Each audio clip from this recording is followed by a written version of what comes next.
Hello, guys. Dividend Enjoyer here. Today, I kind of want to talk about the overall market, kind of what I'm looking at, what I'm thinking about buying, what I'm kind of holding off on, and what I'm kind of looking for and thinking about right now. So, obviously, Friday, we had just amazing news that the Fed is going to lower the rates. I mean, amazing for the markets. So, everything just started climbing like crazy. I really thought that this would be kind of baked in. I thought it was very likely that we were going to see this. I mean, even if we saw resistance from Powell, I really thought that waiting out 10 months would not be that bad. Long term, I think everything looks very good. I think that I got most of my tech for very cheap. I think that, um, I'm looking more at like the very defensive stocks, very defensive companies personally. And again, I want to say to everyone, this is not financial advice. I'm not a financial advisor. But I'm looking more at things that are more defensive, like a waste management, like Vici. I'm even thinking about Prologis right now with lower rates. I think that that's really going to be a sleeper, and I really think that there's going to be a lot of value in warehouse space just in general going forward. Now, the reason I'm looking for defensive stocks specifically is that I really want very defensive stocks that are not affected by big news to kind of dominate my portfolio just so that I'm having consistent good returns every year. But the downside of that is when you do have a day like today, waste management really didn't move very much. I think it actually might have gone down. That's just anecdotal, but overall, a lot of people have been rotating out of waste management now for a lot of reasons, and I think that that's just incorrect. I think that Vici is also going to be worth a lot more, and it's been consistently growing. I mean, I think I don't know if the returns beaten the S&P because the S&P's been weird. Where if you look at one time range, it's very low, and another time range, it's very high. So I think that Vici's done very well for my own personal kind of goals and everything like that. And I'm making over $1 a day from it. So I really like Vici. I really would like to add more of it to my portfolio first. But waste management is also just a very nice stock. I mean, I think that it should be, it should probably be picked up 230 or below personally. And I'm willing to hold it for, again, the rest of my life. That's kind of how I look at these stocks that pay like the really high dividends and are very secure and safe. The tech stocks, I get a little bit more nervous about sometimes just because that landscape changes so much. So I really want to pick up the defensive good stocks that are very high quality right now while there's not a major problem or major thing that's happening that could really hurt the markets, and continue to hold my tech. I'm not really looking to sell anything. The only things I've really thought about selling are maybe Meta, maybe Hasbro, but that probably means that they're going to pop even higher because I tend to be the person that sells out before everything really jumps and does well. So that might be an indication that they still have more room to grow. Salesforce, I'm also thinking about adding more of as well. But I really would like to beef up my waste management position a lot more. I really think that that stock is very overlooked by a lot of people. I really think that it should be maybe the biggest holding in my portfolio just because it's such a safe, secure stock. And over the long term, I mean, you could just hold waste management for 10 years and do nothing and not research stocks at all. I mean, it's literally just an amazing business that continues to grow annually, and they're continuing to, leverage their economies of scale. They're able to kind of shift politically in a lot of ways, which I've talked about in prior videos. But it's more to say that waste management, when there's a more liberal administration, can usually beef up their recycling and kind of use that as a marketing way to kind of show that they're on their side. And then when it's more conservatives, they can more easily get zoning for their landfills because they care less about the environment. So waste management can kind of move in a lot of different ways to present itself to whatever administration. So it really is the perfect business, and it does provide a necessary service that a lot of people are not rushing to compete with them in. So it's a very constant, consistent, good business that continues to grow every single year. I really like the business. I think that the efficiencies are going to carry over. I think that the new technology is going to boost the amount of money that waste management could potentially make as well. I think that overall, throughout the entire stock market, we're going to see ripples of, less inefficiencies overall with this new technology. We're going to see higher growth in the overall market over the next coming years.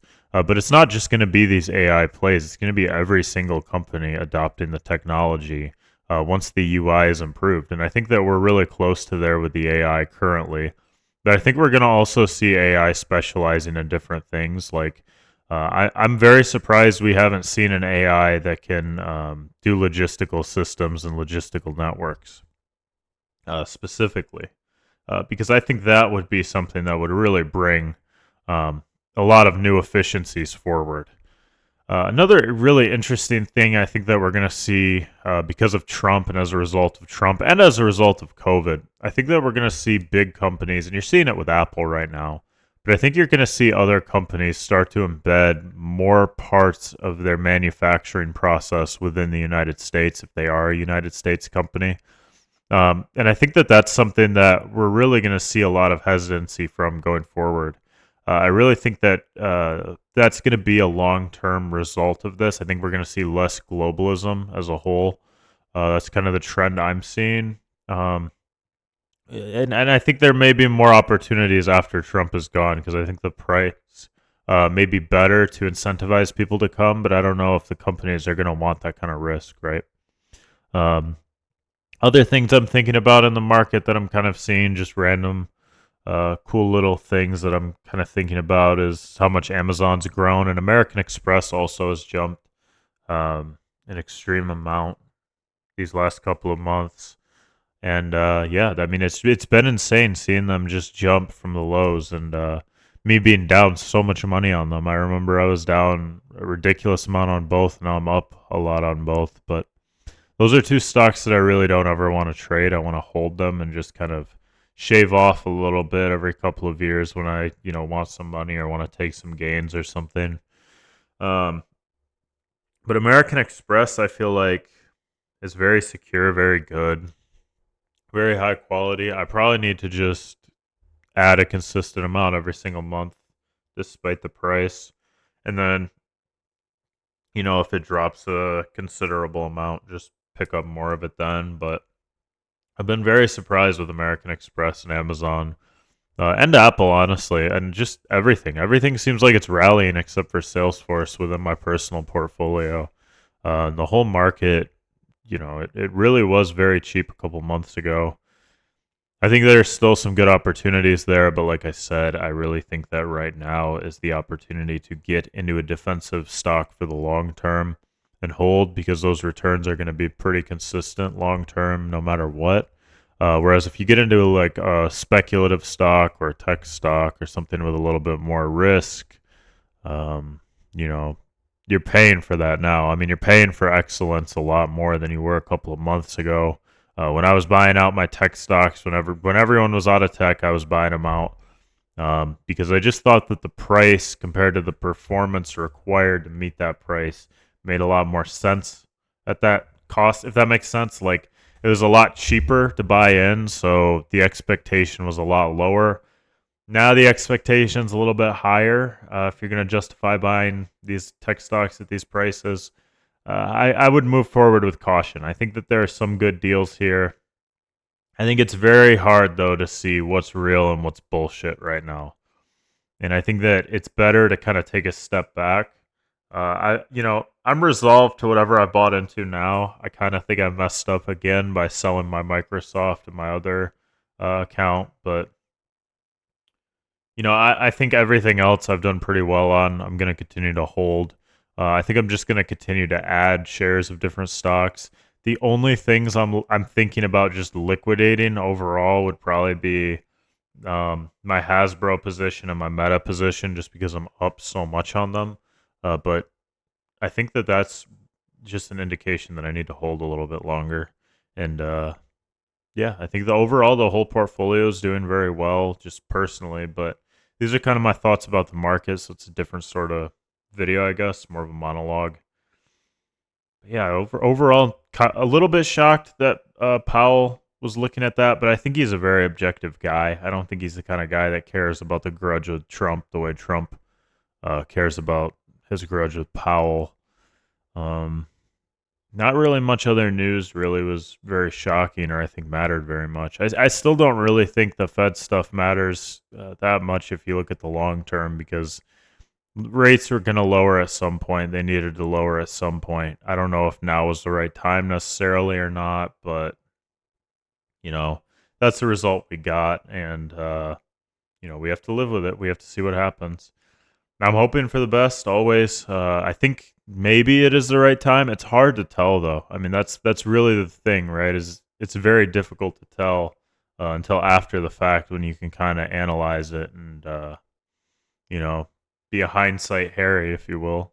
Uh, but it's difficult. It's a difficult job to be the chairman of the Fed. All full respect to Jerome Powell for doing that job.